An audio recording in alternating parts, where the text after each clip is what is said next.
Magandang araw po sa inyo. Ako po si Jam at lumaki po ako sa isang masayang pamilya. Ramdam ko po ang pagmamahal ng mami at daddy ko habang lumalaki ako. Kahit pareho silang busy sa trabaho ay palagi pa rin nilang sinisigurado na may oras sila para sa akin. Pero nagbago po ang lahat ng yon noong pumanaw si mami. Na-involve po siya sa isang car accident. At doon nagsimula ang pinakamalaking pagsubok na hinarap naming pareho ng Daddy Desmond ko. Sobrang naapektuhan po ako at dumating din sa punto na nawala na ako ng ganang mabuhay. Pero kahit sobrang hirap ay nagpapasalamat ako kay Daddy at siya po talaga yung nagsilbing lakas ko. At siyang nag-guide sa akin ng mga panahong yon. Hinahangaan ko po siya kasi kahit nahihirapan din siya sa pagkawala ni mami ay pinilit pa rin niyang itago yung lungkot niya para sa kapakanan ko. Ang totoo po niyan ay gusto ko sanang umalis sa bahay namin kasi tuwing pumapasok ako sa sala, kusina at kahit sa mga kwarto ay naaalala ko lamang si mami. Kinausap ko po si Daddy noong isang beses at sinabi ko sa kanya na baka pwedeng ibenta na lamang niya ang bahay namin kasi ayoko yung feeling na lagi kong naaalala si mami. Pero hindi po magawa ni Daddy na ibenta ang bahay namin kasi pinaghirapan nila ni Mami ang pagpapatayo ng bahay na yon ng napakaraming taon. Hindi po naging madali yung mga pangyayari sa bahay na yon, Papa Dudut. May mga pagkakataon po na bigla na lamang akong umiiyak. At may isang pagkakataon pa nga na narinig ko si Daddy na pinipigilan ang luha niya. Pero kahit na mahirap ay pareho kaming nagpakatatag. Sa totoo lang ay sobrang laki po ng bahay para sa aming dalawa. Kung may pera lang po sana ako ay baka bumili na ako ng maliit na kondo para makaalis na kami sa bahay na punong-puno ng ala-ala ni Mami. Pero wala po akong magagawa kasi college student lamang po ako noon, pero pinangako ko po talaga sa sarili ko na kapag nakapagtapos na ako ng pag-aaral at kapag nakapagtrabaho na ako ay bibili ako ng maliit na kondo para sa amin ni Daddy. Sana po ay huwag niyo po akong masamain, hindi ko po binubura.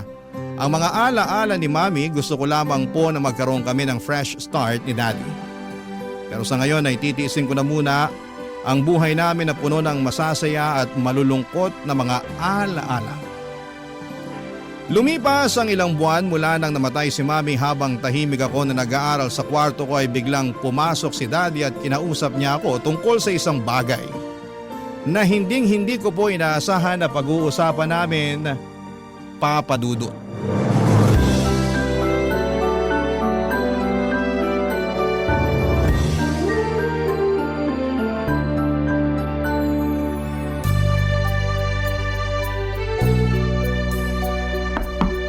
Jam?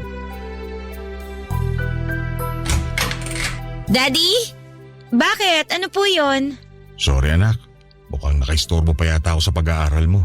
Okay lang po, patapos na naman ako eh. Mabuti naman kung ganon. Ang sipag-sipag talaga ng anak ko. Binilan nga pala kita ng pagkain galing sa paborito mong restaurant.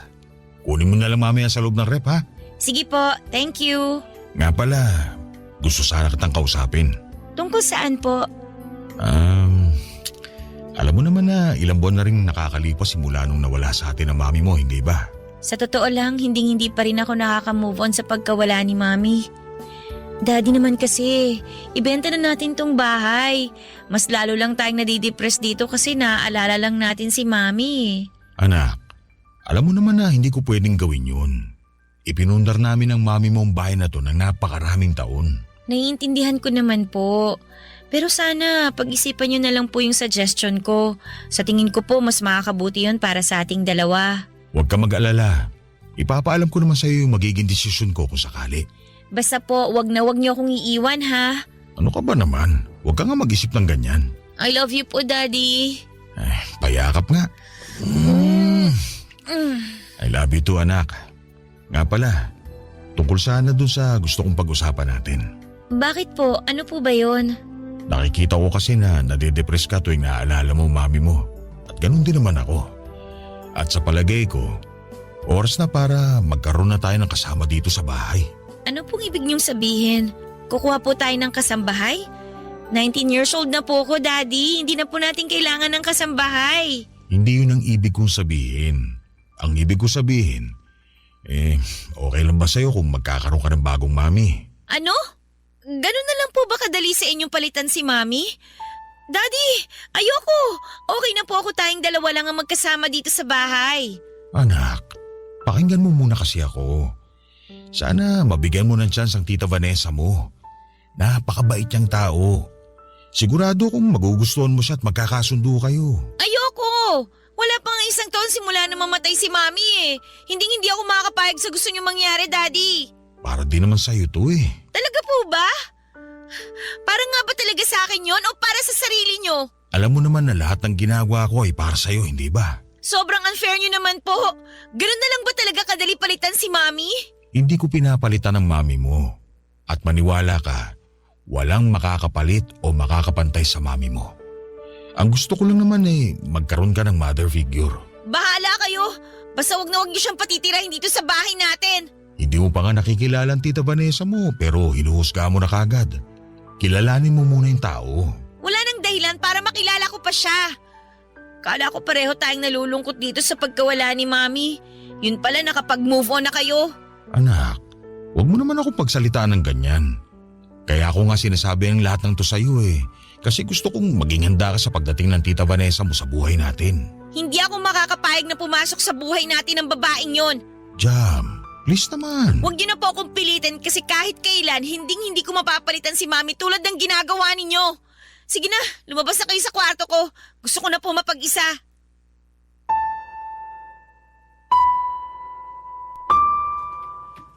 Sobra po akong nabigla noong sinabi sa akin ni Daddy na may nakilala na siyang babae na magiging stepmother o madrasta ko kung sakasakali.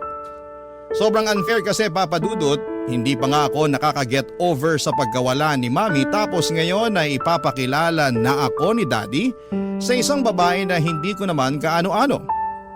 Mga ilang linggo ko pong hindi kinibo o kinausap si Daddy, Papa Dudut. Galit na galit ako sa kanya noon kasi pakiramdam ko ay parang pinapalitan na niya si Mami sa buhay namin. Pero hindi po ako sumuko at hindi po sumuko si Daddy sa pagpapaliwanag sa akin.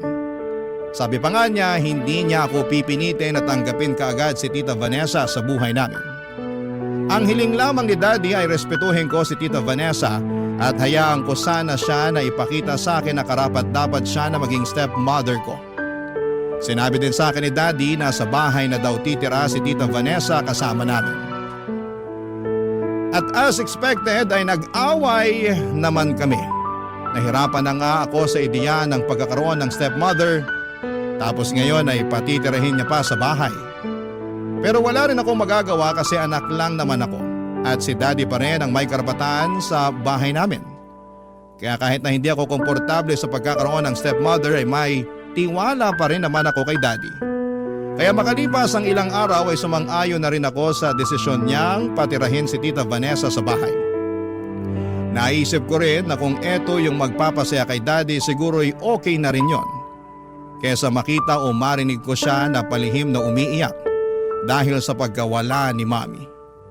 Kaya naman pinaghandaan ko na lamang ang pagdating ni Tita Vanessa sa buhay namin. Sa totoo lang, Papa Dudut, ay hindi ko alam kung ano ang mararamdaman ko. Ang daming emosyon na sumasabog sa puso ko ng araw na yon. Galit, confusion, kaba at kung ano-ano pa. Ang totoo niyan ay ayaw ko sanang tawaging tita si Tita Vanessa kasi hindi ko naman kaano-ano yung tao. Pero si Daddy na mismo ang nakiusap sa akin na tawagin ko siyang tita kaya wala akong naging choice kung hindi ang sundin si Daddy bilang paggalang na rin sa gusto niyang mangyari. Pinigilan ko na lamang yung mga negative na nararamdaman ko at pinili ko na lamang na mag-isip ng positive na mga bagay. Inisip ko na lamang na baka nga tama si Daddy na baka hindi ko dapat husgahan si Tita Vanessa kaagad, lalo na't hindi ko pa naman siya nakikilala. Tinanggap ko na lamang ang sitwasyon kasi alam ko na yung pagtanggap ko kay Tita Vanessa ang magpapasaya sa Daddy ko. Naisip ko rin, Papa Dudut, na ang dami ng pinagdaanan ni Daddy at deserve din naman niyang sumaya kahit papaano.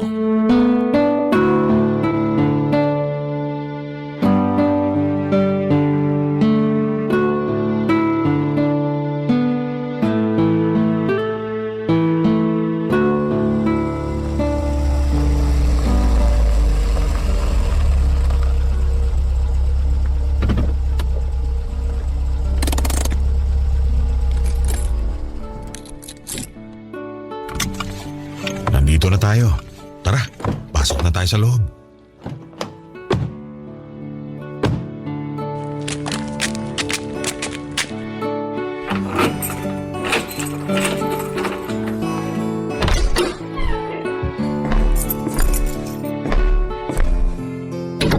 Daddy, hindi ko narinig na nakapark na pala kayo. Nasa banyo po kasi ako kanina. Walang kaso yun. Ay, anak, ito nga pala si Tita Vanessa mo. Hello po. Tuloy po kayo. Pagpasensyahan niyo na po tong sala. Medyo makalat. Pero lilinisin ko na rin po yan mamaya. Maiwan ko muna kayo dyan ha. Maghahanda lang ako ng makakain natin. Ba't hindi na lang po kayo nag-drive-thru, Daddy? Di ba sabi niyo sa akin kanina na sa labas kayo bibili ng pagkain? Aba, ibang klase ka rin ah. Ano po yon? Wala. Ang sabi ko, ibang klase tong bahay nyo. Sobrang ganda. Sensya ka na anak. Traffic kasi. Pero di bale, magluluto na lang ako. Maiwan ko na muna kayo ng Tita Vanessa mo dito sa sala ha. Doon lang ako sa kusina. Okay, mahal. Pumali ka agad ha. Siyempre naman mahal. I love you. I love you too. Hello po, Tita Vanessa. Ako nga po pala si Jam. Siya nga po pala, ready na po yung kwarto niyo ni Daddy. Inayos ko na rin po yung kama niyo doon. Vanessa na lang. Hindi naman ako ganun katanda para tawagin mo pang tita. Kahit na po, mas matanda pa rin po kayo sa akin. Okay lang po ba sa inyo kung Tita Vanessa ang itatawag ko sa inyo? Bahala ka? Siya nga po pala, kumusta naman po kayo ni Daddy? Pwede ba tigilan mo na yung kaplastikan mo? Kwento sa akin ni Desmond na ayaw mo raw magkaroon ng stepmother. Pues, para lang alam mo, ayoko rin magkaroon ng anak. Nandito lang ako nang dahil sa daddy mo. Ha? Hindi naman po sa ganun yun. Opo, aaminin ko. Sa palagay ko masyado pa pong maaga para magkaroon ako ng stepmother. Kamamatay lang din po kasi ng mami. Pero hindi naman ibig sabihin nun, hindi bukas yung loob ko sa pagkakaroon ng stepmother. Pues, hindi rin bukas ang loob ko sa pagkakaroon ng stepdaughter. Masyado pa akong bata para magkaroon ng anak ha. At isa pa, yung ayaw ko sa lahat, yung pinaplastic ako. Tulad ng ginagawa mo sa akin ngayon. Ito nga pala. Nagtimpla nga pala ako ng juice para sa inyo. Oh, tigisa kayong baso. Thank you po. Thank you, mahal. Kamusta naman kayo dito? Ay nako, okay na okay kami dito, mahal. Naikwento nga sa akin ni Jam na ready na raw yung kwarto natin. Ikaw bang naglinis ng kwarto ko, Jam? Ha? Opo. Napakabait mo talaga. Alam mo, Desmond, mahal, sobrang swerte mo talaga dito sa anak mo. Aba, siyempre naman. Nag-iisang prinsesa ko yata yan. Kaya mahal na mahal ko to eh. Payakap na anak. I love you, Daddy. I love you too, anak. Desmond, mahal, yung niluluto mo baka masunog. Ay, oo nga pala. Jam, pakibigay na lang yung password ng wifi natin dito kay Tita Vanessa mo ha. Opo. O sige, babalik mo na ako sa kusina. Akin na po yung cellphone nyo. Itatype ko po yung password ng wifi namin dito. Huwag ka nang mag-abala pa. Hihingin ko na lang kay Desmond yung password ng wifi mamaya. At isa pa, may data ako, no? Tita, may problema po ba kayo sa akin? Paano kung sabihin kong oo? May magagawa ka ba? Huwag niyo naman po sanang masamain yung mga sinabi ko kay Daddy noon. Ay nako, mukhang wala nang patutunguhan tong usapan na to. Tita, please. Ayokong bigyan ng sakit ng ulo si Daddy. At ganun rin ako.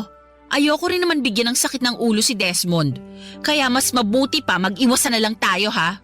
Sige na, papasok na ako sa kwarto. Babalik lang ako mamaya pag handa na yung niluluto ni Desmond. Asa na nga pala yung susi ng kwarto namin? Nasa akin po, sandali lang. Eto po oh. Akin na yan. Wala tayong magiging problema kung iiwasan mo lang ako. Kuha mo?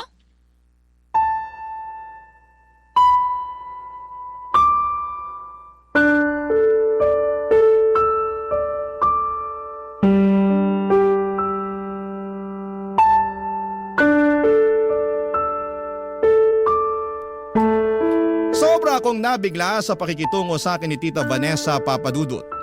Hindi ko po akalain na impacta pala siya kung umasta. Napag-isip-isip ko nga din po na baka may trauma itong si Tita Vanessa kasi kinikimkim niya talaga ng sobra yung sinabi ko kay Daddy na hindi pa ako ready na magkaroon ng stepmother. Pero naniniwala po talaga ako na walang mali sa mga sinabi ko kay Daddy kasi normal lang naman yung mag-alinlangan sa ideya na magkaroon ng stepmother. Pero yung hindi normal ay yung awayin ako ng sobra-sobra ni Tita Vanessa nang dahil lang sa mga sinabi ko kay Daddy noon. Pwede niya naman sana akong kausapin ng maayos pero yon ang isang bagay na hindi niya ginawa. Tuwing nagkikita kami sa sala o di kaya ay sa kusina ay palagi niyang ginagawa ang pagdadabog.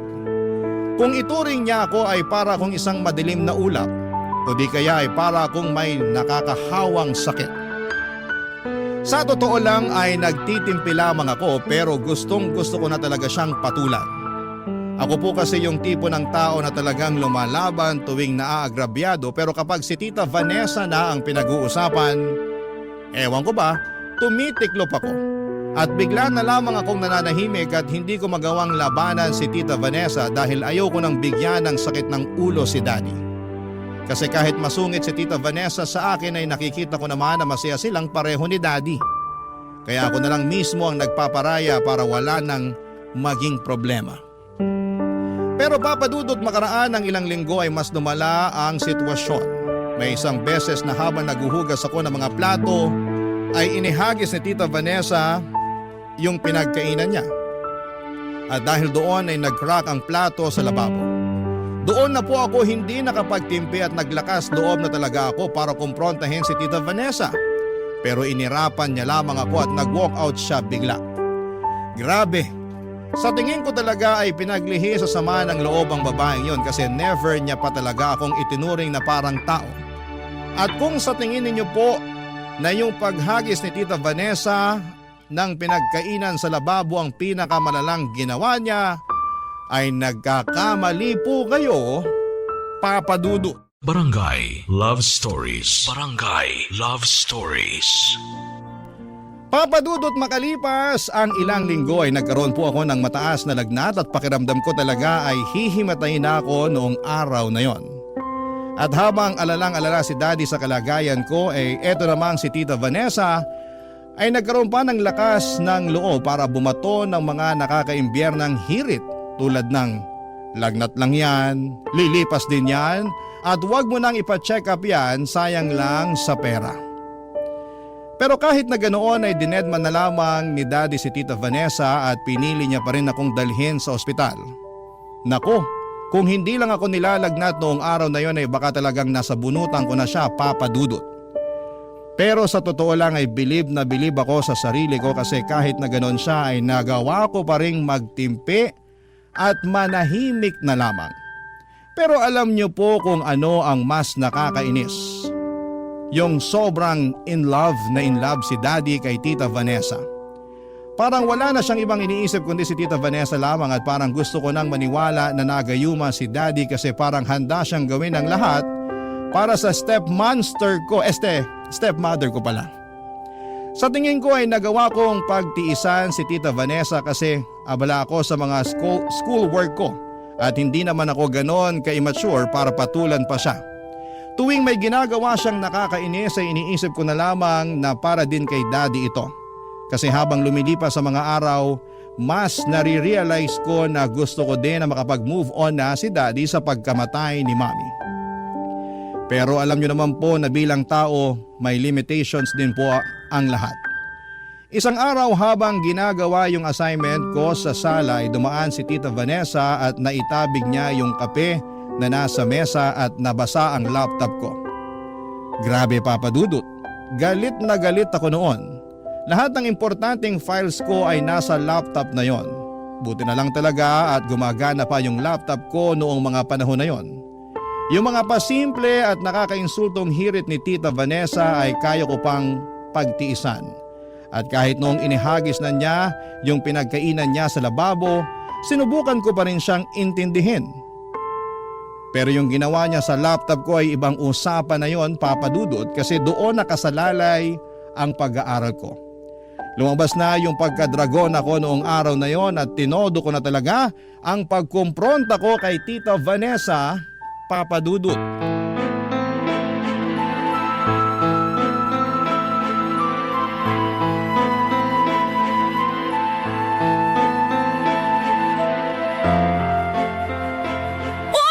Ano ba? Yung laptop ko, binasa mo ng kape! Ay, hala. Sorry. Kumuha ka na lang ng tissue dun sa kusina. Nananadya ka ba talaga, ha? Aksidente yung nangyari. Huwag kang ang OA. Alam mo ikaw, matagal na kitang pinagtitiisan eh. Pero sumusobra ka na! Magpabili ka na lang ng bagong laptop sa daddy mo. Tutal sa kanya ka naman palaging nakaasa, di ba? O pwes, sagarin mo na. Grabe ka! O, ba't namumula yung mukha mo? At bakit nanginginig ka? May sakit ka ba? Gusto mo ba ipadala ka na namin ulit sa ospital? Huwag mo akong sisimulan ha! Matagal na akong nagtitimpi sa'yo! O so anong gagawin mo? Sasampalin mo ako? Mananabunot ka? O sige gawin mo para makita ni Desmond kung gaano ka ka-war freak. At isa pa, ano ba yung ginagawa mo sa laptop mo ha? Assignment mo sa school? Naku, huwag ka na mag-abala pa kasi mukhang wala namang kinabukasang nag-aantay sa'yo. Sige! Insultuhin mo pa ako at makikita mo na talagang hinahanap mo! Alam mo, siguro manang-mana ka sa nanay mo. War freak din ba siya katulad mo? Ay, mabuti na lang talaga at patay na siya kasi hindi deserve ni Desmond yung ganong klaseng babae. Rest in peace na lang sa nanay mong ugaling squatter. Ang kapal ng mukha mo para pagsalitaan ng mami ko ng ganyan! Aray! Tinulotin mo yun! Kung hanggang saan ang tao mo! Bagong revenge yan! Aray! Bawiin mo yung sinabi mo tungkol sa mami ko! Ayoko! Over my dead body! Aray ko! Bawiin mo sabi yung sinabi mo eh! Kung hindi uubusin ko tong buhok mo! Ang kapal ng mukha mo! Wala akong ginawa sa'yo para tratuhin mo ako ng ganito! Manigas ka! Wala akong babawiin! Bitawan mo ako, Zobe! Ano ba problema mo? Napakahayop ang babae ka! Matagal ko nang tinis yung pang-aapi mo at pagmamaldita mo sa akin! Pero hindi ko titiisin na pagsalitaan mo ng masama ang mami! Buisit ka! Wala ka sakaling kinga ng mami ko! Desmond! Desmond! Lumabas ka ng kwarto! Tulungan mo ako! Sinasabunutan ako ng anak ko! Aray! Jam! Jam! Itiyon mo nga Tita Vanessa mo! Ano ka ba naman bata ka? Ano ba problema mo? Siya naman ang nauna eh! Tinabig niya yung kape sa laptop ko! Tapos pinagsalitaan niya rin ng masama si mami! Pwede ba, Jam? Kumalma ka! Sinabi ko naman sa'yo na aksidente lang yung nangyari, di ba? At yung tungkol sa mami mo, ang sinabi ko lang naman, sana matahimik na yung kaluluwa niya. So anong masama doon? Kayo mga kabataan ngayon, masyado kayong sensitive. Manahimik ako! nahihirapan Ayaw sa ko inyong ubusin dalawa ko eh. yung buhok mo! Napakasinungaling mo talaga! Storyteller ka na pala ngayon? Ang galing mo kasi gumawa ng kwento eh! Jam! Tama na yan! Vanessa, mahal. Sige na, pumasok ka na muna sa kwarto. Pagsabihan mo yung anak mo, ha? Hindi pa ako tapos sa'yo! Bumalik ka dito! Lumayan mo na nga ako! Kampot ka rin sa tagas! Jam, kumalma ka. Halika nga dito, maupo ka. Pag-usapan natin ito na maayos. Wala po akong ginagawang masama! Ginatihan ko lang siya! Anak, alam ko nagluluksa ka pa rin sa pagkawala ng mami mo. Pero hindi naman yata tama na nilalabas mo lahat ang galit mo sa Tita Vanessa mo. Hindi po sa ganun yon. Ang totoo nga niyan, matagal na niya akong kinakawawa pero pinagtitiisan ko lang siya kasi alam ko mahal na mahal niyo siya eh. Sa tingin mo ba hindi ko napapansin kung paano mo tratuhin ang Tita Vanessa mo? Nailang na nga yung tao dito sa bahay eh. Ang sabi niya sa akin, hindi mo pa rin daw matanggap na siya ang madrasta mo. Kaya mo raw siya pinagdadabugan at sinusungitan. Ano? Sinabi niya yon? Ang kapal talaga ng mukha ng babaeng yon? Hindi po totoo yan, Daddy. Binabaliktad niya ako. Tama na. Ano ba nangyayari sa'yo, bata ka?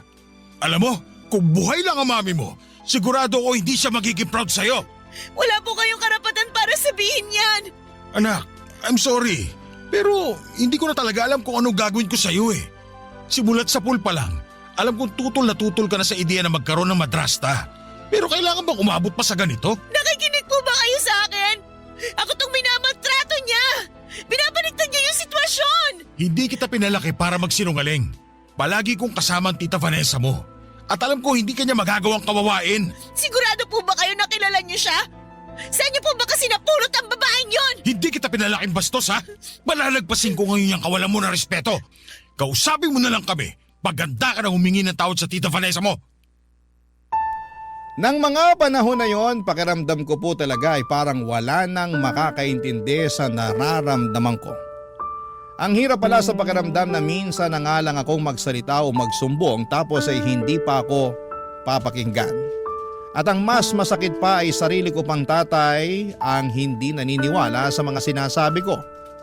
Pakiramdam ko ay parang nag-iisa na lamang ako sa laban na ito at yon ang talagang nagpabigat sa nararamdaman ko. Pero habang lumilipas sa mga araw ay narealize ko na baka may dahilan kung bakit ako sadyang iniinis ni Tita Vanessa. Baka gusto lang niyang makuha ang atensyon ni Daddy nang walang ibang kahati. Naisip ko rin na baka bine-brainwash na niya si Daddy tuwing silang dalawa lamang ang magkasama. Kaya pala ganoon na lamang kung pagalitan ako ni Daddy at ako na lang lagi ang may kasalanan. Hindi ko po naiwasang magsisi sa mga pagkakataon na hinayaan ko lang na kawawain at maltratuhin ako ni Tita Vanessa. Pero ngayon ay lalaban na po talaga ako. Oo, pasensyosa po ako pero may hangganan din po ang lahat. Hindi ako yung tipo ng tao na nagagalit kaagad pero kapag sobra na ay lumalabas din ang pagiging maldita ko. At sa pagkakataong ito ay handang-handa na po akong ipaglaban at ipagtanggol ang sarili ko sa lahat ng pagkakataon. Makalipas nga ang ilang linggo, dumating na yung pagkakataon na susubok sa pasensya at tibay ko. Lumuwa si Daddy papunta ng Cebu para sa isang business trip. Gusto sanang sumama ni Tita Vanessa pero tinanggihan siya ni Daddy. Sinabi ni Daddy na work-related lamang daw ang pupuntahan niya at hindi naman siya magtatagal sa Cebu. Kaya pareho kaming naiwan ni Tita Vanessa sa bahay. Aaminin ko po na medyo kinabahan ako kasi alam ko na baka ako na naman ang pagdiskitahan ng impact akong step monster. Kung maghahasik siya ng lagim, hindi na po ako basta-basta magpapatalo, papadudot.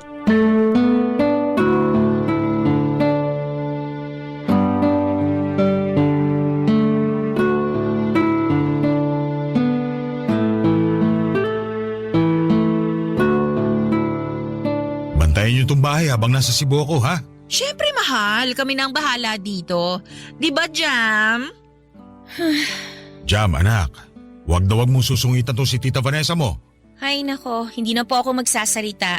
Kasi kahit naman anong sabihin ko sa inyo, hindi nyo naman ako pinakikinggan eh. Ay, o sige na mahal, mauna ka na. Baka malate ka pa sa flight mo. Sige, kayo nang bahala dito. Alis na ako. Bye, mahal. Ingat ka, ha? Hoy, buraot. Anong ginagawa mo sa tabi ko? Umalis ka nga sa paningin ko. Naaalibadbaran ako sa'yo. Shoo! Doon ka sa far away. Layuan mo ako at may tatawagan pa ako. Ay nako, lumayo ka na lang. Positive lang.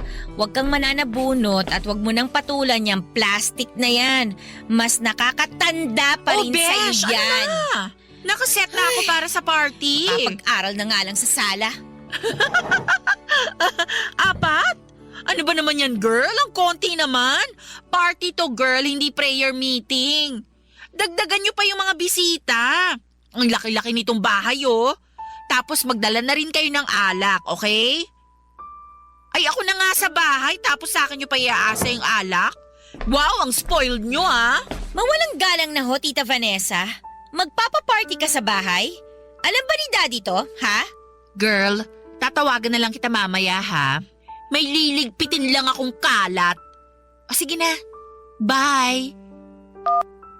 So, ano naman ngayon kung magpapaparty ako dito sa bahay? Dalawa lang tayo dito, oh. Ang damot-damot mo naman kung pipigilan mo pa ako. Pero kung iisipin mo, kahit anong gawin mo dyan, hindi rin naman ako magpapapigil sa'yo kaya doon ka na lang sa kwarto mo. Sinisigurado ko sa'yo na hindi ka namin gagambalain doon. Sige, subukan mo ituloy ang party na yan at isusumbong kita kay Daddy. Ang kapal naman ng mukha mo. Nakikitira ka na nga lang tapos kung makaasta ka pa, daig mo pa si Mami nung nabubuhay pa siya. My dear stepdaughter, papaalala ko lang sa'yo ha, boyfriend ko na si Desmond at kaming dalawa lang ang masusunod. Kung tutuusin, saling pusa ka lang naman sa bahay na to eh. Kung ako sa'yo, manahimik ka na lang dyan. Anak ka lang, ako yung girlfriend. At talaga ba? Magsusumbong ka kay Desmond? Bakit nung sinumbong mo ako nung nakaraan? Naniwala ba sa'yo ang daddy mo? Hindi naman, di ba? Ay, kawawa ka naman. Ah, ganon. Pwes, tatawagan ko na si Daddy ngayon din. Tingnan na lang natin. Sige, subukan mo't sasamayin ka na talaga sa akin. Maldita ka ha? Ganyan! Higpitan mo pa yung hawak mo sa braso ko. Pero, siguraduhin mong hindi mo yan mabibitawan. Kasi, oras na mabitawan mo yung braso ko, sinisigurado ko sa'yo na dadapo tong palad ko dyan sa mukha mo. Umalis ka na nga lang dito! Sinisira mo yung araw ko! Tatawagan ko na si Daddy at hindi mo na ako mapipigilan. Eh di tawagan mo! O Jam, anak, ba't napatawag ka? Itong si Tita Vanessa po kasi eh. O bakit? Ano na naman to? Nagbabalak po siya na magpa-party dito sa bahay. Ano namang masama doon? Nagpaalam man lang ba siya sa inyo na magpapaparty siya dito sa bahay? Hindi. Pero sigurado kung nakalimutan niya lang ipaalam sa akin. Masama po kasi yung kutob ko eh. Kung wala siyang tinatago, bakit niya isisikreto sa inyo yun, di ba? Anak, wag na natin palakihin to. Tatawagan ko na lang ang Tita Vanessa mo mamaya. Gaya nga na sinabi ko, sigurado akong nakalimutan niya lang sabihin sa akin yung tungkol sa party. Bahala na nga kayo, Daddy. Mag-ingat na lang po kayo sa biyahe nyo. Bye. O sige na anak, ingat kayo dyan ha. O ano? Naniwala ba sa'yo si Desmond? Hindi, di ba? Sabi ko naman kasi sa'yo eh, nag-aaksaya ka lang ng laway mo. Tapatin mo nga ako. Ano bang pinagsasabi mo kay Daddy tuwing wala ako? Nakakapagtaka lang kasi na ganun ka na lang kung ipagtanggol ni Daddy. Ano, ginayuma mo ba siya? Hindi ko na kasalanan kung mas pinaniniwalaan ako ni Desmond kesa sa'yo. Paano ba naman kasi? Palagi kang nagtataray sa harapan niya. Naiinis lang naman ako kay Daddy nang dahil na rin sa'yo. Lumayo na nga ang loob niya sa akin simula nung pumasok ka sa buhay namin eh. Pwes, problema mo na yon. Doon ka na nga sa kwarto mo. Maghahanda pa ako para sa party namin dito sa bahay mamaya. Huwag na huwag kang lalabas sa kwarto mo ha. Ayoko masira ng bad vibes mo yung party ko.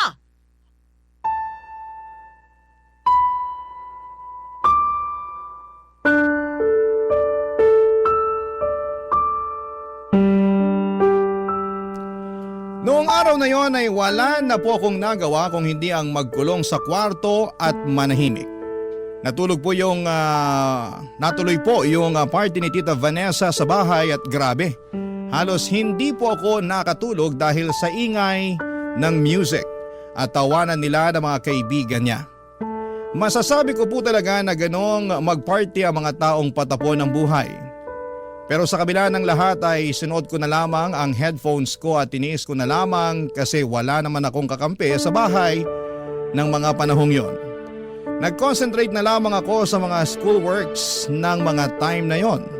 At uulitin ko lang po na gigil na talaga akong tanggalin ang Tita Vanessa na yon sa buhay ko. At gusto kong tawagin na lamang siyang Vanessa. Pero hindi ko po magawa kasi kahit na sobrang nakakaasar yung mga ginagawa niya, yung pagtawag sa kanya ng tita ay parang way ko na rin po yun of saying na nirerespeto at ginagalang ko pa rin ang daddy ko. Kasi yung daddy ko lang naman ang may gusto na tawagin ko siyang tita. Ang totoo nga niyan, Papa Dudut, ay galit na galit at asar na asar ako kay Tita Vanessa pero mas nagagalit at mas naaasar ako sa pagbubulag-bulagan ni Daddy sa lahat ng kabalastugan na ginagawa ni Tita Vanessa. Alam ko po na may mga pagkakamali si Tita Vanessa pero sa totoo lang ay hindi naman siya magiging ganyan kung hindi siya palaging kinukonsente ni Daddy, Papa Dudut. Walang manloloko kung walang magpapaloko, ika nga. Hindi po ba? Para sabihin ko po ang katotohanan ay halos wala na po akong pakialam kung bumalik pa si Daddy galing ng Cebu. Wala din namang magbabago kasi sigurado ako na magpapatuloy pa rin ang pagbubulag-bulagan niya sa lahat ng mga pinaggagawa ni Tita Vanessa, Papa Dudut. Barangay Love Stories. Barangay Love Stories. Lumipas ang ilang linggo at akala ko na ang katarayan lang ni Tita Vanessa ang magiging pinakamahirap na bahagi ng pagtira ko sa bahay na ito. Pero nagkamali po ako, Papa Dudut, habang tumatagal ay mas lalo pang lumalala ang sitwasyon. Sa paglipas ng mga araw, may mga gamit na nagsisimulang mawala sa bahay. Noong una iniisip ko na baka na-misplace lang, Papa Dudut, pero habang tumatagal ay mas lalo kong napapansin na mas dumadami na ang mga nawawalang gamit. Tulad ng mga sapatos ni Daddy at pati yung extra electric fan namin na inilalabas namin kapag mainit ay nawawala na rin. Pati na rin ang mga kutsara at tinidor, kung dati buo at kumpleto ngayon ay kulang-kulang na rin. Nang mga panahon na yon ay malakas talaga ang loob ko na si Tita Vanessa ang salarin sa pagkawala ng mga gamit sa bahay. Pero nawala na po ako ng gana na magsumbong kay Daddy noong time na yon kasi baka ipagtanggol niya lang si Tita Vanessa. At wala rin sa isipan ko noon na kausapin si Tita Vanessa kasi wala namang magnanakaw na umaamin sa ginawang kasalanan. Pero habang padami ng padami ang mga nawawalang gamit ay napagpasyahan ko na hindi ko na pwedeng palampasin po ito. Kinailangan ko na talaga, Papa Dudut, na kausapin si Tita Vanessa, kaya nga't minabuti ko na lamang na kumprontahin siya tungkol sa mga napapansin ko. At isang gabi noong lumabas ako ng kwarto, mas pinadali ni Lord ang trabaho ko kasi nahuli ko si Tita Vanessa sa akto. Nakita ko siya sa sala na may daladalang bag habang kinakalkal ang laman ng mga drawer, Papa Dudut.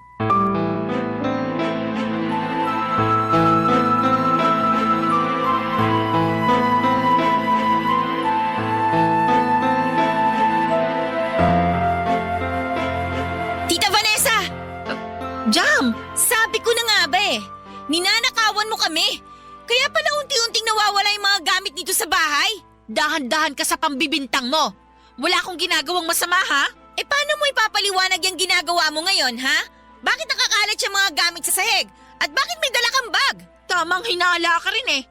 Nililinis ko lang yung drawer. Sige nga, paano mo ipapaliwanag yung mga nawawalang sapatos si Daddy at yung iba pang mga gamit dito? Hindi ko alam. Di ba nagpa-party ako nung nakaraang araw? Baka naman mga bisita ko yung may kasalanan. Tayong dalawa na nga lang nga nasa bahay, di ba? O ano, maglolokohan pa ba tayo? Tigil-tigilan mo ako sa mga akusasyon mo, ha? Wala ka namang pruweba. Wala ka ng taka sa akin ngayon. Sigurado akong maniniwala na si Daddy sa akin. Tatawagan ko siya ngayon mismo para malaman niya ang lahat ng mga pinaggagagawa mo. Sigurado akong pagsisisihan niya na nagpapasok siya ng magnanakaw sa sarili niyang pamamahay. Tatawagan ko na siya ngayon din. Hindi mo gagawin yan. Akin na tong cellphone mo. Bitawan mo nga yung cellphone ko. Manahimik kang Bertinella ka, ha? Bistado na Sabing kita. ibigay mo sa akin tong cellphone mo. Bitawan mo! Yung cellphone ko! Tingnan mo yung ginawa mo, oh! Basag-basag na yung screen at hindi na gumagana! Kasalanan mo yan. Masyado ka kasing pakialamera. Tapatin mo nga ako! Mahal mo ba talaga yung daddy ko? Ano ba talagang intensyon mo sa kanya, ha? Oo, mahal ko si Desmond. Mahal na mahal ko yung daddy mo. Pero may sakit kasi yung mama ko at tumataas na yung bayarin namin sa ospital. Kaya ako lang naman nagawa to kasi wala akong choice. Sigurado ako na ganito din ang gagawin mo kung ikaw ang nasa kalagayan ko ngayon. Hindi mo naman kami kailangan pagnakawan eh. Bakit hindi ka humingi na lang ng tulong kay daddy? Ayoko kasing maging pabigat sa daddy mo. Naisip ko rin kasi na mas mabuti na yung kunin ko ang gamit na hindi nyo naman masyadong ginagamit at ibenta kaysa naman abalahin ko pa yung daddy mo. Jam, alam kong hindi naging maganda ang samahan natin. Pasensya ka na talaga, ha? Kaya lang naman kita nasungitan kasi stress na ako sa buhay. Yung pamilya ko, sa akin lahat nakaasa. At yung mama ko, may sakit pa. Pero mali pa din tong ginagawa mo eh. Alam ko. At huwag kang mag-alala. Kasi sasabihin ko rin naman kay Desmond yung nagawa kong pagkuha sa mga gamit nyo. At babayaran ko kayo. Promise. Kapag nakalabas na si mama ng ospital, babayaran ko rin ang daddy mo. Pinapangako ko yan. At sorry na rin kasi nasira yung cellphone mo. Masyado lang kasi akong nataranta kanina nung nahuli mo ko eh. Huwag yun ang alalahanin yon. Sa totoo lang, hindi ko maintindihan dati kung bakit ang sungit-sungit nyo sa akin. Pero ngayon, parang unti-unti ko na kayo naiintindihan. Kasi ganyan din ako nung na-hospital yung mami ko bago siya namatay eh. Galit na galit ako sa mundo nung mga panahon na yon. Pakiramdam ko, mag-isa na lang ako sa buhay. Alam mo ba, nagsisisi ako na hindi kita kinausap ng maayos. Kung kinausap lang sana kita ng maayos, sana hindi na tayo humantong sa ganito. Nahihiya rin ako sa iyo kasi ako tong mas nakakatanda pero ako pa tong nag-uumpisa ng gulo. Jam, sana mapatawad mo pa ako. Okay na yon, pinapatawad ko na kayo. Talaga ba? Oo, basta wag nyo na akong susungitan ha. Medyo mabigat din kasi sa pakiramdam tuwing tinatarayan niyo ako dito sa bahay. Promise, hindi na. Payakap nga. Aray tita, hindi ako makahinga. Sorry, na-carried away lang ako. Masaya lang talaga ako ngayon at nagkasundo na rin tayo sa wakas. Ako din. Akala ko nga, hindi na tayo magkakabate. Basta sorry talaga sa lahat ng nagawa ko sa'yo, ha? Sorry din sa mga nasabi ko sa inyo noon ha. Naku, nakakatuwa. At least ngayon, okay na tayong dalawa.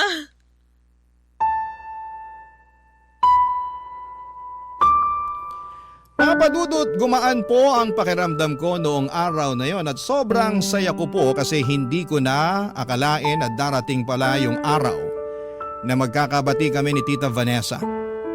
Alam ko po na marami na siyang nagawa na kagagahan lalong-lalo na po sa akin. Pero pakiramdam ko ay naunawaan ko na siya nung kinuwento niya sa akin na ospital ang mama niya at sa kanya pa pala nakaasa ang pamilya niya.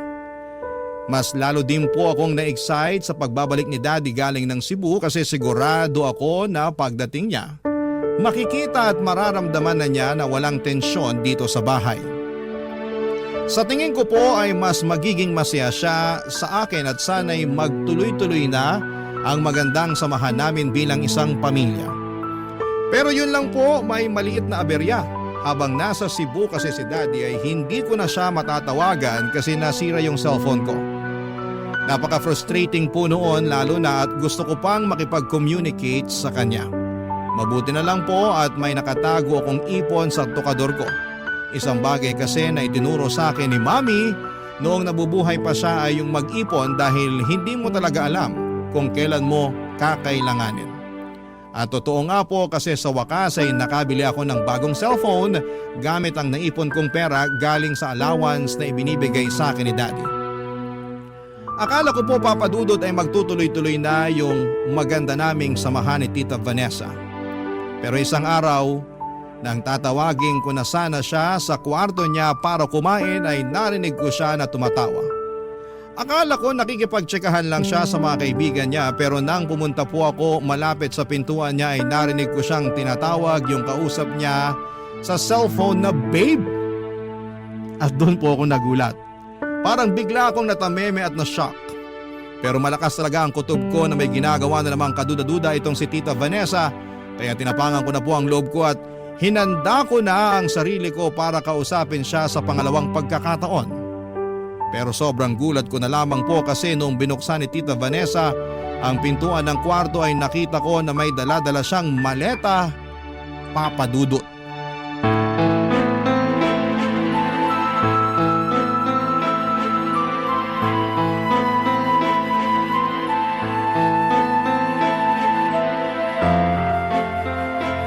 Tita? Oh, bakit may dala kang maleta? Ano to? Pinapasunod kasi ako ng daddy mo sa Cebu. Bakit kanya papupuntahin ng Cebu? Sa makalawa na yung flight ni Daddy pabalik dito sa Manila. May hindi kasi nasabi sa akin. May kausap ka kanina sa cellphone na. Sino yun? Ha? Narinig mo yun? Yung daddy mo yun. Mahal ang tawagan yun ni Daddy. So sino yung taong tinatawag mo na babe kanina? Tita Vanessa, umamin ka nga sa akin. Pinagtataksilan mo ba si Daddy? Ang daming isinakripisyo ni Daddy para sa'yo. Umabot na nga sa puntong lumayo na yung loob niya sa akin Kasi ikaw tong palagi niyang pinapanigan. Tapos, lolokohin mo lang siya? Wala na akong panahong makipag-usap sa'yo. Aalis na ako. Hindi ka aalis! Ano binabalak mo, ha? Siguro hindi na naman alam ni Daddy tong balak mo umalis sa bahay, no? Jam naman! Ba't may dala-dala kang maleta, ha? Sumagot ka! Gusto kasi ng mama ko na dalawin ko siya sa ospital. Oh, ano? Akala ko ba pinasusunod ka ni Daddy sa Cebu? Oo na! Aaminin ko na! Sukang-suka na ako sa bahay na to. Gusto ko nang makawala sa piling ng daddy mo. Gusto mo marinig ang totoo? Napaka-boring ni Desmond sa kama. Kung hindi dahil sa pera niya, malamang matagal ko na siyang nilayasan. Ibang klase! Akala ko nagbago ka na. Pero yun pala, pinaplastic mo lang kami. Ang totoo niyan, hindi ko matansya yung pagmumukha mo kasi sagabal ka sa mga plano ko kay Desmond. Alam kong naiinggit ka lang kasi nagpapadala ng pera sa akin si Desmond. Habang ikaw, tingi-tingi lang yung binibigay niya sa'yo. Sabi ko na nga ba eh. Dapat talaga hindi ka na pinagkatiwalaan ni Daddy eh. Nanakawan mo na nga kami, tapos pineperahan mo pa si Daddy. Pwes, wala ka nang magagawa doon. Kasi lalayas na ako at hindi mo na ako makikita kahit kailan. Hindi ka aalis! Dito ka lang hanggang sa malaman ni Daddy yung panlolokong ginagawa mo sa kanya! Kaya kong lusutan lahat ng mga yon, Jam. Alam mo kung bakit? Kasi sa ating dalawa, ako ang mas paniniwalaan ni Desmond. Sa ating dalawa, ikaw tong mas nagmumukhang kontrabida, di ba? At isa pa, wala ka namang pruweba eh. Gaya nga ng sabi ko sa'yo noon, mag-aaksaya ka lang ng laway. Talaga ba? Pwes, pakinggan mo to. Napaka-boring ni Desmond sa kama. Kung hindi dahil sa pera niya, malamang sinira ko na yung cellphone mo? Wala ka nang kawala ngayon. Isasend ko na to kay Daddy. Walang iya ka! Akin na yan! Akin na Bitiwan mo ako! Kung hindi, susungan nga rin kita. Sige! Bitaw sabi! Ano to? Ba't kayo nag-aaway? Daddy! Mahal, eto kasing anak mo. Sinugod na naman ako. Akala ko po ba sa makalawa pa yung balik nyo? Maaga natapos yung inaasikaso ko sa Cebu. Kaya nagbuka agad ako ng flight pa uwi dito. Susurpresahin ko sana kayo eh. Pero mukhang ako itong nasurpresa sa inyo. Ba't ba nag-aaway na naman kayo? Sinusubukan kasing agawin ni Tita Vanessa yung cellphone ko kasi na-record ko yung pag-amin niya sa panlolokong ginawa niya sa inyo. Pakinggan nyo! Napaka-boring ni Desmond sa kama. Kung hindi dahil sa pera niya, malamang matagal ko na siyang nilayasan. Vanessa, totoo ba to? Magsalita ka! Desmond, hindi! Pineke lang yan ang anak mo. Napakawalang hiya mo! Minahal kita! Sarili kong anak hindi ko pinaniwalaan dahil sa mga panunulsol mo sa akin! Matagal na niya kayong pinagtataksilan, Daddy. At pinagnanakawan niya rin tayo. Ngayon lang talaga ako nakahanap ng pruweba. Pasensya ka na anak kung di ako naniwala sa'yo. At ikaw naman babae ka! Lumayas ka na! Ayoko na makita yung pagbumukha mo kahit kailan! Aba, mabuti naman kung ganun. Talagang aalis na ako. Kayo lang naman itong pumipigil sa akin eh. Sandali lang! Bakit dala-dala mo yung maleta mo? Bitawan mo yung maleta! Ang kapal naman ng mukha mo! Talagang isasama mo pa yan sa pag-alis mo? Akin na nga to! Bitawan mo nga yung maleta ko! Paalisin niyo na ako! Walang problema! Umalis ka! Pero wala kang dadalhin na gamit. Pasalamat ka nga hindi ko binabawi sa'yo yung panty na suot mo eh. Kasi sigurado ako na pera ng daddy kong ginamit mong pambili dyan. Hindi pwede to! Kakasuhan ko kayo! Sige! Subukan mo! Sa voice recording pa lang, wala ka ng laban sa amin. Sige na, umalis ka na Vanessa! At huwag na huwag ka nang babalik! Ano ba, Jam? Hay! Yung mga gamit ko! Ibalik niyo sa akin yung mga gamit ko! Wala ka nang babalikan dito!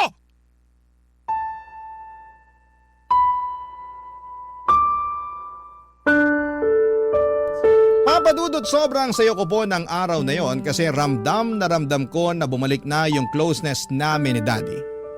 Pero grabe, ang dami ko pong pinagdaanan bago ko ulit nakuha ang tiwala ni Daddy. Sa totoo lang si Daddy po mismo ay nagsisisi kasi hindi agad niya ako pinagkatiwalaan. Pero okay lang po yon sa akin at napatawad ko na rin siya. At si Tita Vanessa naman po ay nalaman na lang namin sa balita na isa palang scammer. Modus operandi pala niya ng boyfriend niya na mang-scam ng mga tao. At malamang yung boyfriend niya na yon ay yung taong tinatawag niya na babe noong siya ay nag-iisang napakinggan ko sa kwarto. Noong huli ko siyang nakita sa balita ay pareho silang nakakulong ng boyfriend niya at sobrang saya namin ni Daddy noong napanood namin yon. At least, nawala nang magiging biktima si Tita Vanessa at hindi na siya makakapanloko pa ng ibang tao. Pero ang mga nangyaring yon ay nagbigay sa akin ng aral at nagpa-realize sa akin na kahit papaano ay may trauma pa pala na iniwan si Tita Vanessa sa daddy ko. Kasi hanggang ngayon ay wala pa rin siyang girlfriend at buong puso niya na lamang na ibinuhos ang lahat ng atensyon at pagmamahal niya sa akin. Sana po balang araw ay makahanap si Daddy ng babaeng magmamahal sa kanya ng tapat, yung hindi siya sasaktan o lolokohin. Papa Dudut, maraming salamat po sa pagbibigay sa akin ng pagkakataon na maipadala ko sa inyo ang sulat na ito, nang dahil po sa inyo ay na-express ko ang mga nararamdaman ko. Maraming salamat po, ang inyong forever kapuso at ka-barangay Jam. Noong bata ako ay madalas kapag umuulan ay nalulungkot ako.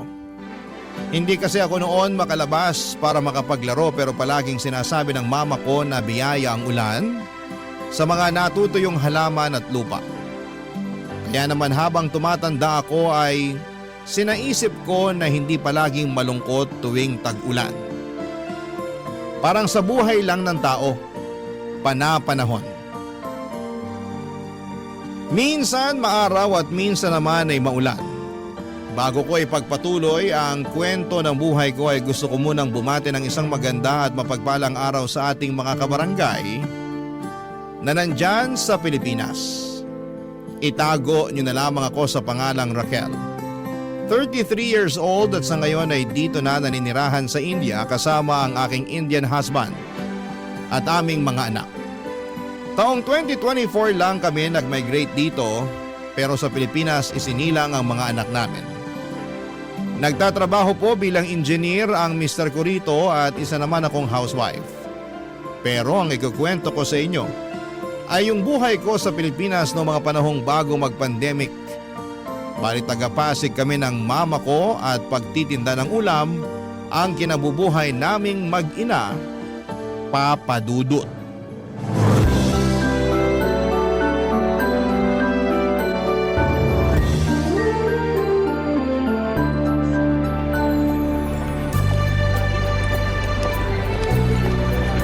Grabe, Ma! Ubus na agad yung mga paninda natin. Alauna pa lang ng hapon. Ayaw mo nun.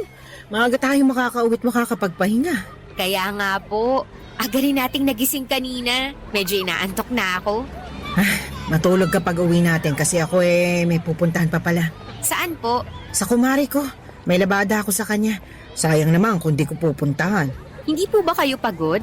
Pagod, pero sabi ko nga, sayang. Ibang klase, napakasipag niyo po talaga. Ganun talaga. Pag natapos ko naman yun ng maaga, makakauwi rin ako ng maaga para makapagpahinga. Tapos may dagdag kita pa tayo pandagdag sa pambayad natin ng upa. Malapit na naman kasi yung due date. Nakita ko na naman yung nakasimangot na pagmumukha ng landlady natin. Akala mo naman hindi babayaran. Ewan ko ba dun? Ay, maiba tayo, nak. Ano po yun?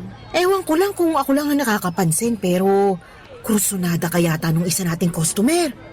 Po? Sino dun? Yung Arjun ang pangalan? Basta, yung matangkad na may pagkamoreno. Laging bumibili sa atin ng ulam. Yun ba yung kumausap sa inyo kanina na parang may binubulong pa? Oo. Ano po bang sabi niya sa inyo? Tinatanong niya kung single ka pa raw eh. Sabi ko, ay oo. Tapos sabi niya pareho raw kayo kaya naisip ko, baka may gusto sa'yo. Alam niyo naman po na wala pa sa isip kong magpaligaw. Wala pa nga ba? 24 ka na. Ganyang edad ko nung may 4 na taong gulang na akong anak. Sa bagay, aga ko rin kasing lumande. Mama talaga. Ay, gusto ko lang naman malaman mo na kahit mahirap ang buhay natin, pwedeng-pwede ka naman magka-boyfriend. Mag-boyfriend ka na. Nasa tamang edad ka na rin naman. Tsaka, masarap kayang umibig. Bakit po kayo hindi na ulit pumasok sa relasyon pagkatapos iwan ni Papa? Ay, syempre, natuon ang atensyon ko sa pagpapakananay at pagpapakatatay sa'yo. Hindi ko na naisip makipagrelasyon. Ngayon po ba? Hindi niyo naiisip? Hindi na. Pinaglipasan na ako ng panahon. 44 pa lang naman po kayo. May asim pa. Kahit na. Ayoko nang dumampot ng bato na ipupukpok ko sa ulo ko. Sapat na yung ginawa ng tatay mong damuho para madala ako. Ayoko na ng sakit sa ulo. Sobra naman po kayo sa sakit ng ulo. Tapos gusto niyo ako mag-boyfriend? Syempre, magkaibang tao naman tayo. Hindi porke sawi ang buhay pag-ibig ko magiging sawi na rin yung sayo. Kaya nga kako, subukan mo rin mag-boyfriend. Mukha namang okay yung Arjun na yun. Mabait, magalang, may itsura rin naman, kaya makipagkilala ka. Sige po, susubukan ko kapag sinipag ako. Ay nako, gusto mo yatang tumandang dalaga eh. Bata pa po ako. Oo nga, pero mabilis lang naman tumanda ang tao. Tsaka kailan mo planong i-enjoy ang buhay pag-ibig mo kapag uugod-ugod ka na? Pambihira. Kaya nga kung ako sa'yo, subukan mo namang magpaligaw. Basta, syempre, kilalanin mo muna ng masinsinan yung manliligaw mo para hindi ka matulad sa akin. Bakit po? Hindi niyo ba muna kinilala si Papa? Oo, at yon ang pinakamalaking pagkakamali ko sa buhay. Pero mabuti na lang nagkaroon kami ng anak at ikaw yun. Sabi ko nun sa sarili ko, ikaw ang tama sa lahat ng maling nagawa ko. Kaya nga kahit iniwan tayo ng magaling mong papa, hindi ako pinanghinaan ng loob at nawala ng pag-asa na kakayanin ko ang pagtataguyod sa'yo. Papadudot, wala na po akong tatay dahil nasa sinapupunan pa lamang ako ni Mama ay naglaho na raw ito na parang bula. In short ay nakisama raw sa ibang babae. Kaya naman wala akong kinamulatang ama pero alam kong ginawa ng nanay ko ang lahat ng makakaya niya upang itaguyod ako. Kaya nga mahal na mahal ko ang mama ko ng higit kanino man sa mundo. Pareho kaming masiyahin, malakas tumawa at dinadaan sa biro ang mga problema. Sa ganong paraan ay nababawasan ang hirap na mga dalahin namin sa buhay. Hindi na ako nakatungtong noon sa college pagka-graduate ko ng high school dahil sa hirap ng buhay. Nakikitara lamang kami ni Mama noong araw sa matapobre naming kamag-anak na nasa Cainta, Rizal. Bago kami nag-decide na umalis at mangupahan na lamang sa Pasig. Malayong pinsan ni Mama ang tinirhan namin doon at nag-aambag naman kami pambili ng pagkain at pambayad ng bills. Masipag din naman ako sa mga gawaing bahay pero hindi talaga umubra ang pagsasama namin kaya umalis na lamang kami at namuhay na malayo sa kanila, Papa Dudut. Noong nakapangutang si Mama ng pampuhunan ay nagtinda kami ng mga ulam sa tapat ng isang pabrika. 24 years old ako noong niligawan ni Arjun. Isang factory worker na sinasabi ng mama ko na kursonada ako. Na-in-love rin naman ako sa kanya hanggang sa nag-decide kami na magsama sa isang bubong matapos akong mabuntis. Ayoko pa sanang iwan ang mama ko ng mag-isa sa inuupahan namin pero siya ang nagpaalis sa akin dahil hindi raw dapat nakikisama sa kanyang magulang ang isang anak na mayroon ng sariling pamilya. Kaya wala na akong nagawa kundi ang makipag-live-in kay Arjun at tumira kami noon sa Cubao. Pero gusto ko lang linawin na maayos ang relasyon namin ni Mama sa isa't isa. Bali, biruan lang namin yung pagpapalis niya sa akin, Papa Dudut.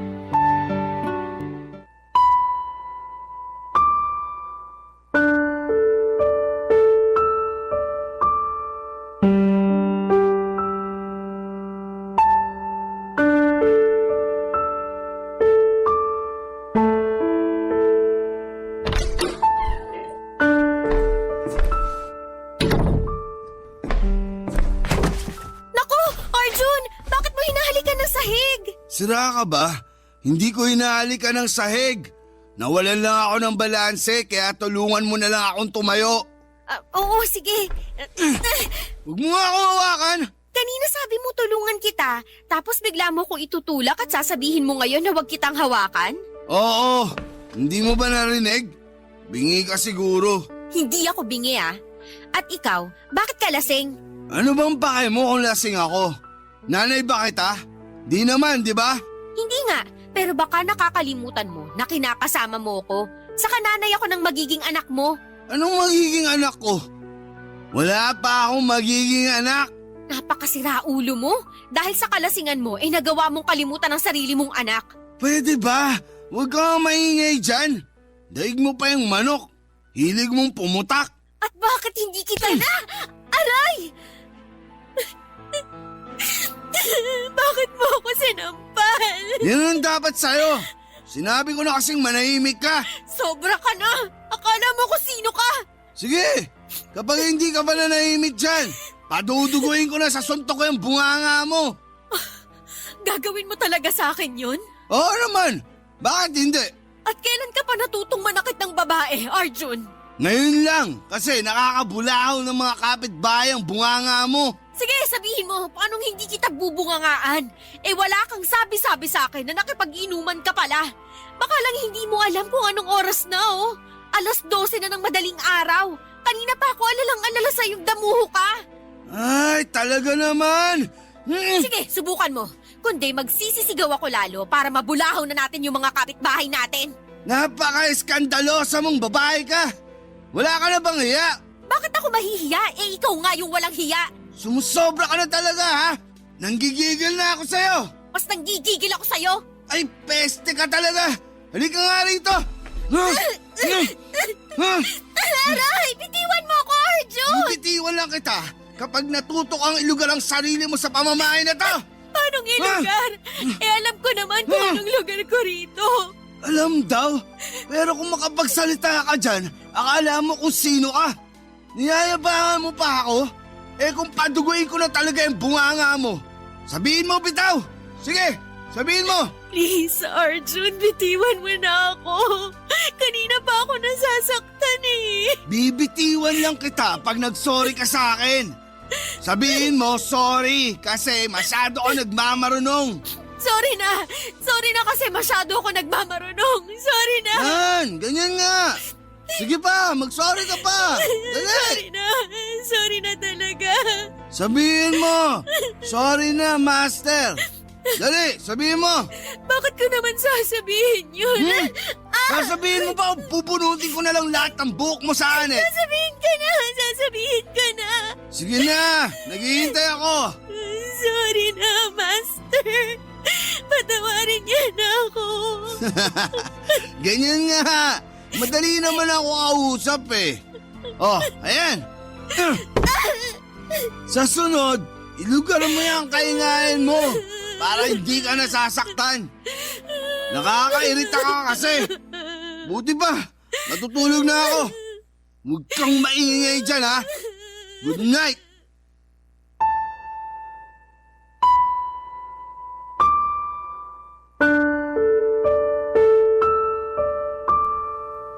Papadudot, hindi ko na lamang namalaya na mabilis na palang lumipas ang 5 buwan. At sa loob ng mga panahong yon hanggang noong bago ako pinisikal ni Arjun ay maayos naman ang pagsasama namin. Pero napansin ko na mainitin talaga ang ulo niya tapos gusto niyang nasusunod palagi. Kaya nga noong sinabi niyang pumirmi ako sa bahay namin at intindihin ko na lamang daw ang pagbubuntis ko ay yon ang ginawa ko. Kaso hindi ko po akalain na darating kami sa punto na mapagbubuhatan niya ako ng kamay. Kahit naman masayahin akong tao at positibo sa buhay, ay marunong pa rin akong masaktan. Nagsorry rin naman sa akin si Arjun kinabukasan at sinabi niyang nadala lang daw siya ng kanyang emosyon. Papadudot, pinatawad ko siya at pinagsabihan na huwag na niyang ulitin ang pananakit niya sa akin.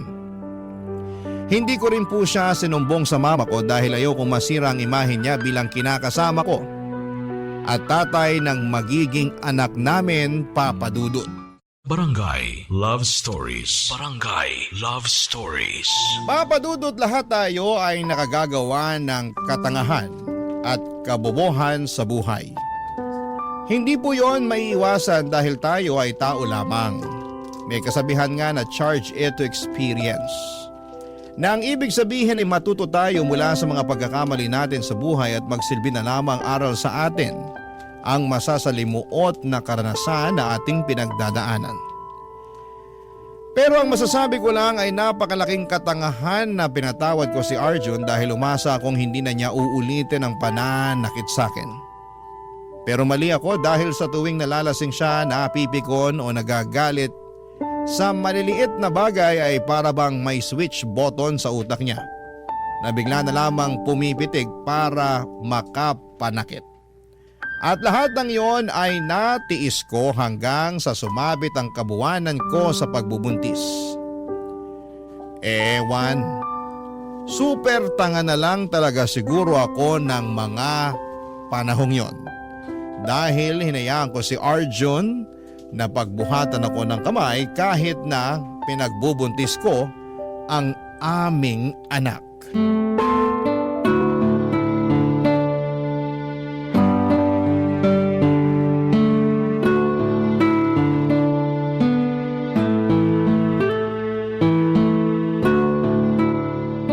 Buti naman dinalaw mo ako rito sa tinitirhan ko. Inip na ako rito. Lalo ilang araw na akong di nakakapagtinta gawa na nagkasakit ako. Nagpahinga na lang ako ngayon kasi baka mabinat ako pero bukas magtitinda na ulit ako. Sorry po, ma. Masyadong busy lang talaga. Busy ka dyan wala ka namang ginagawa doon sa inuupahan nyo. Yung totoo. Baka naman ayaw ka lang papuntahin ang kinakasama mo rito sa bahay natin ha. Hindi naman po sa ganun. Parang ganun na rin kasi kapag tinatanong kong tungkol doon sa'yo wala ka namang sinasagot. Ay, hindi ko tuloy mapigilang mag-alala at pakaisipin ka. Tapos di ka pa nagre-reply sa mga text ko. Pasensya na po kayo, nasira na yung cellphone ko eh. Paano nasira? Nabasag po, nalaglag. Tapos namatay na lang at hindi na gumana. Ay, kaya naman pala Pero wag na po kayong mag-alala kasi ayos na ayos lang ako. Pati na rin yung baby namin ni Arjun. O siya, sige. Napanatag na rin naman ako dahil nagpunta ka rito para dalawin ako pero... Ano po yun? Ilang buwan na ba yung tiyan mo? 9 na buwan na po. 9 na buwan? Ibig sabihin kabuhanan mo na pala. Opo. Bakit ka pa bumiyahe papunta rito? Santisimang babae to, oo. Dapat pumipirmi ka na lang ngayon sa bahay nyo kasi baka bigla ka na lang mapaanak niyan sa daan. Gusto mo ba yon? Gusto mo bang magluwal ng sanggol sa jeep o di kaya sa kalsada? Mama talaga. Anong mama talaga? Tsaka ano ba yung tinatawa-tawa mo nagsasabi lang naman ako ng totoo. Kabuhanan mo na, kaya dapat nasa bahay ka lang. Kaya ko naman po, sa katagal ko nang hindi nakakalabas. Tapos namimiss ko na kayo at nag-aalala pa ako ng husto nung nalaman kong hindi kayo nakakapagtinda. Ang alam kong dahilan pag hindi kayo nagtitinda may sakit kayo at tama nga po ako. Ayos naman ako. Magaling na ako kaya hindi mo na kailangan mag-alala. Ako nag-aalala sa'yo kasi... basta, para ka namang Huwag na po kayong mag-alala. Ayos lang po ako, pati ang baby ko. Sige, sabi mo Teka, ano yan? Po? Alin po? Yung itim na marka sa braso mo. Ano yan? Patingin nga. Wag na po. Anong wag na? Tsaka ano to? Pasa ba to? Hindi po yan pasa. Oy, hindi ako pinanganak kahapon, nak. Alam kong pasayan. Pagsabi ka nga sa akin, sinasaktan ka ba ng Arjun na yon? Hindi po. Sigurado ka? Baka pinagloloko mo ko ha? Mahihila ko patilya mo. Hindi po ako sinasaktan ni Arjun. Nasagi lang po yan sa cabinet nung isang araw kaya nagpasa. Nasagi raw sa cabinet mukhang bugbog yan. Kung totoo nga yung sinasabi mo, patingin nga ng isa pang braso mo. Bakit po? Gusto ko lang makasiguro na nagsasabi ka ng totoo. Nagsasabi po ako ng totoo. Maniwala na lang po kayo. Hindi mo ako masisisi na nagkakaganito ko nung isang gabi lang na panaginipan kitang sinasaktan ka raw na kinakasama mo. Alalang-alala ako sa'yo nun, nak. Panaginip lang po yun. Hindi po ako sinasaktan ni Arjun. Siguraduhin lang niya dahil kung hindi may kalalagyan siya sa akin. Ma! Ano yun? Ma, tingin ko manganganak na ako. Ay, Santisima! Yan ang nga bang sinasabi kong babae ka? Taga, tatawag lang ako na tulong. Maupo ka lang muna dyan. Papadudot, hindi na nga nakumpirma ni Mama ang totoong sitwasyon ko sa poder ni Arjun matapos kong mapaanak ng araw na yon. Masyado pong mabilis sa mga pangyayari.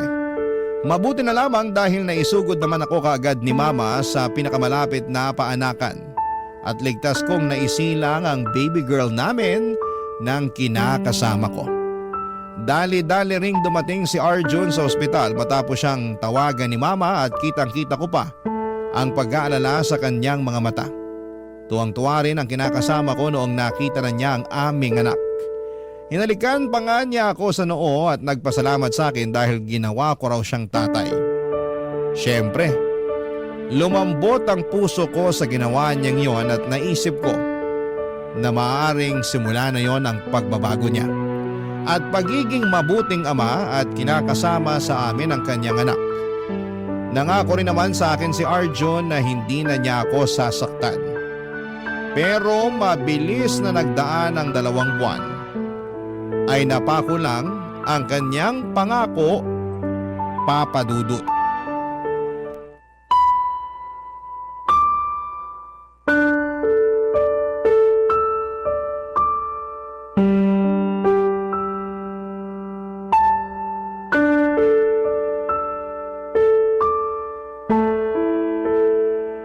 Arjun, ano ba? Anong ano ba? Hindi pa nga tayo tapos mag-usap tapos tinatalikuran mo na ako. Ah, hindi pa ba? Akala ko tapos na eh. Gusto ko na kasi matulog. Pagod ako para lang sa kaalaman mo. Palibhasa, hindi ikaw yung nagtatrabaho sa labas. Kaya akala mo pasarap lang ginagawa ko dun. Hindi naman yun ang inaakala ko ah. Alam ko na mahirap din ang ginagawa mong pagtatrabaho. Pero sana naman, isipin mo rin na mahirap din maging nanay at mag-alaga sa baby natin. Oh, anong gusto mong gawin ko? Wala naman ako magagawa doon kasi alam ko na tungkulin kong alagaan ang anak natin bilang nanay niya. Alam mo naman pala eh. Pero hindi naman yun ang issue rito. Ang dami-dami mo talagang alam no. Masyado kang ma-issue sa buhay. Ano ba kasing issue mo? Kinakausap pa kita tungkol sa kulang na sweldo na binigay mo sa akin, di ba? Wala na nga. Huwag kang sumigaw. Baka magising ang anak natin. Paanong di sisigaw? Nakakagigil ka na. Ulit-ulit mong sinasabi na kulang yung sweldo na binigay ko. Kahit kapkapan mo pa ako, wala ka nang mahihita sa akin. Yan na yun. Sagad na, pati patot, panabla. Lintik naman na buhay to oh. Hindi ka lang naman ngayong sahuran nagbigay sa akin ng kulang na sahod. Pang ilan mo na ba to? Aba, ewan ko sa'yo. Ewan mo talaga sa akin kasi nakakarami ka na. Ano ba kasing pinuputok ng butsin mo dyan? Buti nga nagbigay ako eh. Pero kulang. Hindi naman ganito yung binibigay mo sa akin noon ah. Nasaan na yung iba? Ano? Sabihin mo sa akin saan mo ginastos yung pera. Bakit ko sasabihin sa'yo? Pera ko naman yun. Sabihin mo sa akin para alam ko at hindi ko hinahanap. Hindi mo na kailangang malaman dahil akin naman yun. Dapat mo na lang gawin makontento sa kung magkano lang yung binibigay ko. Masyado kang demanding taong bahay ka lang naman. Hindi ako magdedemand ng ganito kung sumasapat yung pera na binibigay mo sa akin pero hindi eh. Madalas kulang at hirap na akong pagkasyahin yun. Sa gatas pa lang at diaper ng baby natin kulang na yung inaabot mong sahod. Tapos gusto mo palaging masarap ang ulam wala na nga tayong pambili. Masama bang mag-ulam ng masarap? Pinaghirapan ko naman yung perang pambili nun. Hindi ka talaga nakikinig no? Wala na nga tayong pambili tapos gusto mo palaging masarap yung ulam. Pag sinabi mong masarap, ibig sabihin nun baboy, manok at baka. Hindi ka kumakain ng gulay at isda at madalas mong iniinsulto ang luto ko. Ay nako, dami mo talagang issue sa buhay eh. Ikaw kasi masyado kang masikreto. Ano bang pakialam mo? Hindi naman lahat ng galaw ko dapat malaman mo. Sa lagay, para palang hindi partner ang trato mo sa akin kung ganyan. Huwag ka kasing masyadong pakialamera. Kung masta ka, akala mo asawa na kita. Pero gusto mo asikasuhin kita na parang asawa ko na. Ay talaga naman. Alam mo kanina ka pa Sumusobra ka na ha. Bakit mo ako sinampal? Hindi ko na kasi nagugustuhan yung tabas ng dila mo. Masyado nang matalim kaya dapat na kitang sampalin. Sumusobra ka na talaga. Ulang pa nga yung ginawa ko. Dapat sa'yo tinatadyakan para matuto. Tama na! Huwag mo na ako saktan! Tama na! Ayaw mo palang nasasaktan Kaya sa susunod, huwag mo na akong kakwestiyonin. Papa Dudut, tahimik akong umiiyak ng gabing yon dahil ayokong may kapitbahay na makarinig sa akin. Ayoko rin na magising ang baby namin na mahimbing ng natutulog ng gabing yon. Sobrang sakit ng katawan ko sa pamimisikal ni Arjun. Pero mas masakit ang puso ko dahil inulit na naman niya ang bagay na sinabi niyang hinding-hindi na niya gagawin pa. Durog na durog ako ng mga panahong yon at pakiwari ko ay wala na akong magagawa pa. Dahil maliit pa ang baby namin at wala naman akong trabaho, ay wala talaga akong mapupuntahan. Hindi ko rin naman gustong umalis sa poder ni Arjun at pumunta kay mama dahil ayoko siyang madamay sakaling may gawing masama ang kinakasama ko. Sobrang walang-wala na ako ng mga panahong yon. Nawalan na rin ako ng pag-asa na magiging maayos pa ang buhay at pagsasama naming pamilya.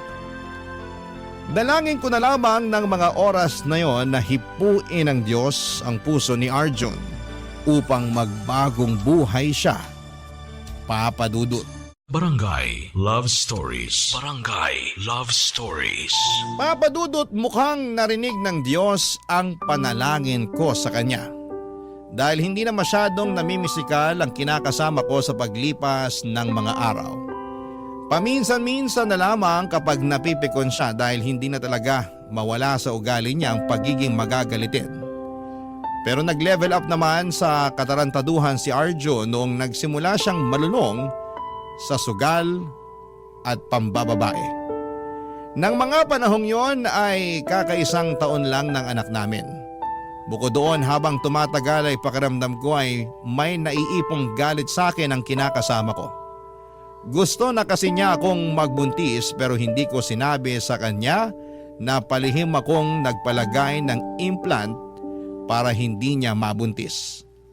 Ayoko nang magkaanak kami dahil alam ko na mas magiging miserable lang ang buhay namin sa kanya. Noon pa nga lang ay hindi na niya kami matrato ng maayos. Nang anak ko ay magdadagdag pa ba ako ng panibagong bata? Isang gabi hindi umuwi ang kinakasama ko sa inuupahan namin at kinabukasan na siya madaling araw dumating. Lasing na lasing si Arjun at dumiretso na agad sa higaan para matulog matapos akong batukan at insultuhin.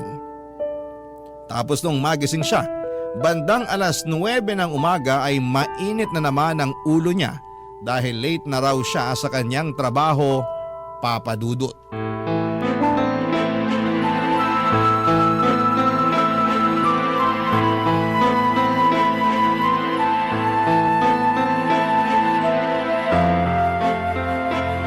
Anak naman ng tuknene. Raquel! Alas 9 na pala ng umaga. Bakit hindi mo ako ginising kanina? Pwede ba? Huwag kang ang sumigaw. Nakita mong tulog pa anak natin eh. Buti sana kung ikaw magpapatahan dyan pag umiyak hindi mo nga malaro ng matagal yung anak natin. Aray ko! Aga-aga mo na naman nagbubunga nga ha? Halika rito! Kakalboy na kita talaga! Inaano ba kita? Bakit mo ako sinasabunutan? Nakakabalas na yung pagmumukha mo, sayang pagyayaw mo sa akin! Wala naman akong ginagawa sa'yo ah. Ikaw yung bagong gising dyan tapos naninigaw na agad. Paano di ako maninigaw? Hindi mo nga ako ginising kanina. Di tuloy ako nakapasok sa trabaho. Sayang yung araw. Hindi ko nakasalanan kung hindi ka nakapasok sa trabaho. Saka nung hindi ginising, nakailang sabi ako sa'yo noon tapos niyugyug pa kita pero tulog mantika ka. Ah, ganun ha? Sige, bubunutin ko na talaga pang buhok mo sa anit para magtanda ka. Tama na, parang awa mo na. Wala na akong awa, lalo na sa katulad mo. Raquel, anak! Mama, Ano ka ba? ano pong ginagawa mo rito? Sira ulo ka! Bakit mo sinasabunutan ng anak ko? Bakit niyo naman po ako binatukan? Kulang pa yan dahil sa pananakit mo sa anak ko. Sabihin mo, anak, bakit niyo sinasabunutan? Hindi ko po alam. Basta na lang po siya nagalit sa akin. Wala naman po akong ginagawa sa kanya. Anong walang ginagawa? Ang aga-aga, nagbubunga ka dyan. Paano hindi kita bubungangaan? Nakakainis ka na. Kahit nabungangaan ka pa nitong anak ko, wala ka pa rin karapatan na saktan siya. Napakasira ulo mo. Ganito palang ginagawa mo sa anak ko. Mabuti pa, wag na po kayo makialam dito. Problema na po namin to ng anak nyo. Hindi ko kayo pakikialaman kung hindi mo sinasaktan ang anak ko. Nak, sabihin mo, ngayon ka lang ba sinaktan ng lalaking yan? Sabihin mo ka na madali. Hindi po. Maraming beses na po niya akong sinaktan. Simula pa lang nung pinagbubuntis ko yung anak namin, nananakit na po siya, Ma. Bakit kasi ngayon mo lang sinabi sa akin? Sana noon pa lang nailayo na kita sa kanya. Natakot po kasi ako. Saka nangako naman po si Arjun na magbabago na eh. Kaya lang, napako lang po yung pangako niyang yun. Sinubukan ko namang tuparin yung pangako ko sa'yo ah. Kaso anong magagawa ko kung nakakapikon ka na minsan? Anong nakakapikon ako minsan? Ang sabihin mo, mabilis ka lang talagang mapikon at magalit. Tapos kasunod na nun yung pananakit mo sa akin.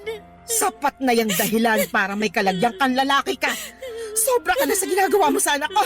Humanda ka sa akin. Ano pong gagawin niyo sa akin? Tinatanong pa ba yan?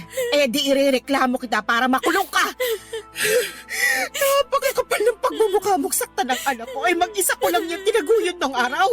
Pinakaiingatan ko yan. Halos hindi ko na pinadatapuan sa lamok. Tapos ikaw, pipisikalin mo lang. Sinasabi ko na nga ba na yung nakita kong pasa niya nung buntis pa lang siya sa anak mo, hindi talaga galing sa aksidente, kundi mayroong bumugbog sa kanya. Nakakagalit lang at nakakasama ng loob bilang magulang ang ginawa mo sa anak ko, kaya dapat mo tong panagutan.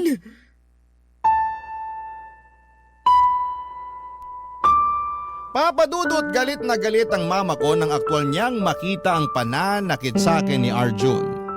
Kamunti ko na nga siyang hindi makilala dahil para siyang nag-transform sa pagiging halimaw na nanay na gusto lang ipagtanggol ang anak niya na inapi at inalipusta ng ibang tao. Nagkabaranggayan pa nga kami at naipukulong ni mama si Arjun sa police station. Pero nagkaaregluhan din kami matapos magmanikluhod ng kinakasama ko at nagmakaawa sa akin na patawarin na siya. Oo, alam ko ang sasabihin ng mga kabarangay natin. Napakatanga. Sa akin na ang korona ng katangahan ng mga panahong yon. Pero inisip ko na lamang na ayoko mawala ng tatay ang anak namin, kaya pinatawad ko naman siya. Kaso may iba palang plano ang kapalaran sa amin. Isang linggo matapos makalaya ni Arjun mula sa pansamantalang pagkakakulong sa kanya ni mama ay inatake naman siya sa puso, dahilan upang mamatay siya. Tulirong-tuliro ako ng mga panahong yon. Hindi ko na alam ang gagawin dahil bigla na lamang akong naiwang mag-isa na magtataguyod sa anak namin. Pero buti na lang at nandyan si mama na siyang naging pinakamalakas na suporta ko. Kaya matapos mailibing ni Arjun ay lumipat kami ng anak ko sa inuupahan ni mama sa Pasig upang doon tumira ng magkakasama. Naging katulong ulit ako ni mama sa pagtitinda ng mga pagkain habang nag-aalaga sa aking anak. Mabilis na lumipas ang mga taon at kasagsagan ng pandemic ay mayroong Indian National na kumatok sa aking puso, Papa Dudut.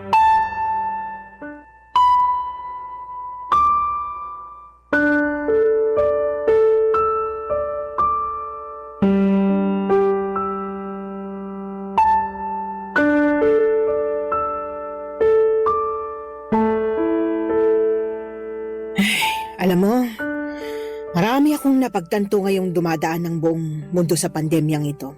Ano po yun? Na maiksi lang ang buhay.